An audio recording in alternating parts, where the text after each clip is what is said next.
Sir ఏదైతే విజయవాడ ప్రజల ప్రాణాలతో చెలగాటమాడింది ఈ ప్రభుత్వం సార్, ఎంత దుర్మార్గం అంటే, ఎంత వరదొచ్చినా ఎన్ని నీళ్లు వచ్చినా సరే అమరావతి ప్రాంతం మునగలేదు, రాజధాని ప్రాంతం మునగలేదు అని చెప్పి ప్రపంచ బ్యాంకుకు చూపెట్టుకోవడం కోసం ఈ అర్ధరాత్రి పూట మధ్యలోనే లాకులు ఎత్తేసి ఎలాంటి ముందస్తు సమాచారం ఇవ్వకుండా విజయవాడ ప్రజల ప్రాణాలని ఈ రోజుకి 47 మంది లెక్క సార్.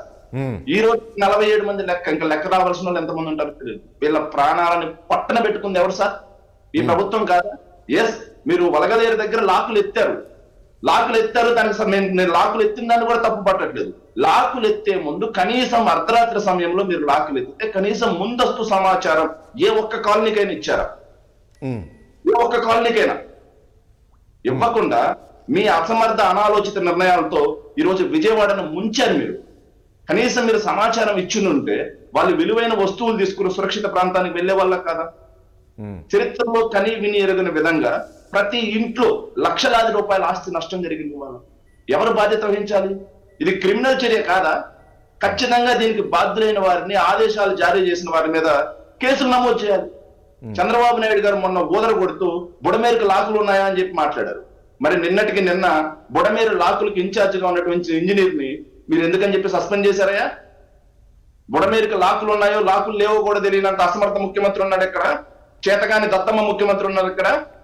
బుడమేరుకు లాకులు ఉన్నాయో శేఖర్ గారు ప్లీజ్ ఏ హక్కులు ఉన్నాయి మీ అందరికీ? ఎవరు పడతారు ఎలా పడతారు మాట్లాడండి. ప్లీజ్ రాజశేఖర రెడ్డి గారు ప్లీజ్. అంటే నేను ఏమంటున్నా, రెస్పెక్ట్ ఇవ్వండి ప్లీజ్ మాట్లాడండి. 5 సంవత్సరాలు బట్టి ఇదే మొత్తుకుంటున్నా. మీరెవరండి? నేనెవరండి? ప్రజలు ఎన్నుకున్న ముఖ్యమంత్రి ఆయన. ప్లీజ్ రెస్పెక్ట్ చేయాలి. మాట్లాడండి లేదన్నా. ఇప్పుడు అవునన్నా కాదన్నా శేఖర్ రెడ్డి గారు దయచేసి ఒక మాట, నేను ఏమంటున్నా, అవునన్నా కాదన్నా ఈ ఏజ్ లో ప్లీజ్ ప్రసాద్ గారు, ఈ ఏజ్ లో ముఖ్యమంత్రి గారు మనం చూస్తున్నాము దాదాపు 4 రోజులుగా ఆయన రాత్రి పగలు ఎలా ఉన్నారు అక్కడ.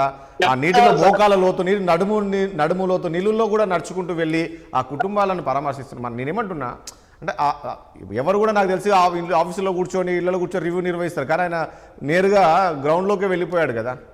సార్ ఎవరికి కావాలి సార్? ఆయన గ్రౌండ్ లోకి వెళ్ళటం వల్ల సహాయక చర్యలకు ఆటంకం కలగడం తప్పిస్తే సహాయక చర్యలు ముమ్మరమైన పరిస్థితి ఎక్కడుంది? ఆయనకు ఒక బోటు, ఆయన సెక్యూరిటీ పరామర్శించే ముఖ్యమంత్రి జగన్మోహన్ రెడ్డి. మాట్లాడు రఫీ గారు, చాలా టైం రఫీ గారు చాలా టైం ఉంది, నేను ఇస్తాను మీకు. రఫీ గారు టైం చాలా ఉంది, నేను మీకు ఇస్తాను మళ్ళీ. ప్లీజ్ మనం మాట్లాడదాం, నేను మళ్ళీ మీకు ఇస్తాను ఖచ్చితంగా. మీరు డిస్కస్ చేద్దాం, మనం మాట్లాడండి. సార్ రాజేష్ గారు, ఎవరికి కావాలండి? ఆయన రావాల్సిన అవసరం ఏంటి? ఆయన రావటం వల్ల సహాయక చర్యకు ఆటంకం కలగడం తప్పిస్తే సహాయక చర్యలు ముమ్మరమైన పరిస్థితి ఎక్కడుంది? వెళ్ళకుంటే మీరే అంటారు కదా, వెళ్ళకుంటే మీరే అంటారు ముఖ్యమంత్రి ఏంది, ముఖ్యమంత్రి ఇంట్లో కూర్చున్నాడు, కనీసం వాళ్ళని పరామర్శించలేదు, కనీసం వాళ్ళకు భరోసా కల్పి, అది మీరే అంటారు. వెళ్తే ఈ రకంగా కామెంట్ చేస్తున్నారు. సార్ ఒకటి వినండి సార్, అతను వెళ్ళాడా వెళ్ళలేడా అనేది మాకు అనవసరమైన విషయం, కానీ సహాయం అందిందా లేదా అనేది ముఖ్యం. ఈ రోజు 47 మంది ప్రాణాలు పోయాయి. ఆఖరికి ఎంత దౌర్భాగ్యం అంటారు సార్? ఈ ప్రభుత్వం సహాయక చర్యలు ఎంత స్థాయిలో చేస్తుందనడానికి మీకు ఒక చిన్న ఉదాహరణ అండి. మీరు ఒక్క వీడియో చూసి, ఇది ఏ ఆఫ్రికా ఖండంలోనూ లేకపోతే ఆకలి కేకలు ఉండే ప్రాంతంలోనూ కాదు సార్, ప్రపంచానికి అన్నం పెట్టిన, చూడండి సార్, ప్రపంచానికి అన్నం పెట్టిన ఆంధ్రప్రదేశ్ లో. ఓకే, చూసారా అండి? చూస్తున్నాం.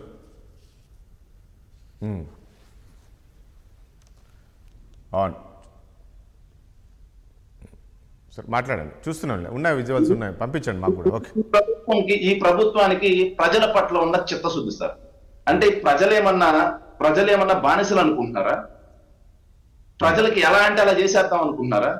ఇదే అండి ఆహార పొట్లాల కోసం కొట్టుకునే పరిస్థితి తీసుకొచ్చింది ఎవరండి? ఈ ప్రభుత్వం కాదా సార్? ఒక పేదవాడి దిగువ మధ్య తరగతి వాడి కళ ఏంటి సార్? ఓ మంచి మంచం కొనుక్కోవడం, లేకపోతే ఒక మంచి టీవీ కొనుక్కోవడం, లేకపోతే ఒక ఎలక్ట్రానిక్ గ్యాడ్జెట్ కొనుక్కోవడం, లేకపోతే వాళ్ళ ఆడబిడ్డకి బంగారం కొనుక్కోవడం, ఇంట్లోకి ఏదైనా సామాన్లు కొనుక్కోవడం, ఇంకా ఉంటే ఒక స్కూటరు కారు కొనుక్కోవడం. అవన్నీ కూడా ఈ రోజు నీళ్ల పాలైపోయాయి సార్. ఎవరి అసమర్థ అనాలోచిత నిర్ణయాల వల్ల.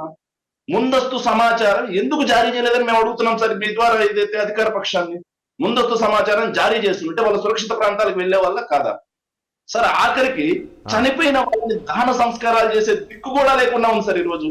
ఒక్క నిమిషం శేఖర్ రెడ్డి గారు, నేను మళ్ళీ మీ దగ్గర